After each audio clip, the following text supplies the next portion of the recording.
ইতিহাসে এমন ঘটনা খুব কমই আছে যেখানে একজন রাজনৈতিক নেত্রীর মৃত্যুর পর মরদেহ হয়ে উঠেছিল তীব্র রাজনৈতিক বিরোধের প্রতীক। আর্জেন্টিনার সাবেক ফার্স্ট লেডি ইভা পেরন, যদিও তার দেশের মানুষ ভালোবেসে তাকে ইভিটা বলে ডাকত, মৃত্যুর পর প্রায় 16 বছর ধরে এক দেশ থেকে আরেক দেশে ঘুরতে থাকে তার মরদেহ। এর পেছনে রয়েছে অনন্য এক ইতিহাস।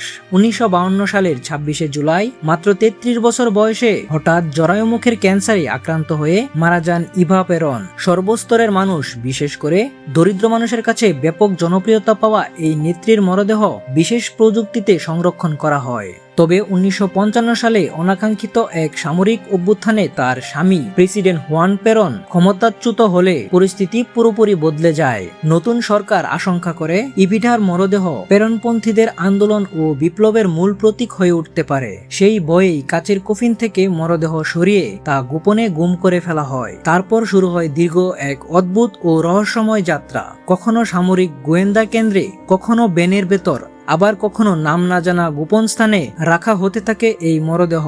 এক পর্যায়ে ইতালির মিলান শহরে একটি ভুয়া পরিচয়ে তাকে গোপনে কবর দেওয়া হয়। কিন্তু ইভিটার অনুসারীরা তাকে ভুলে যাননি, বরং তারা আরো বিপ্লবী হয়ে ওঠে। বছরের পর বছর ধরে তার মরদেহ ফিরিয়ে দেওয়ার জন্য চলতে থাকে আন্দোলন। শেষ পর্যন্ত 1971 সালে ইভিটার মরদেহ স্পেনের মাদ্রিদে তার নির্বাসিত স্বামী হুয়ান পেরনের কাছে হস্তান্তর করা হয়।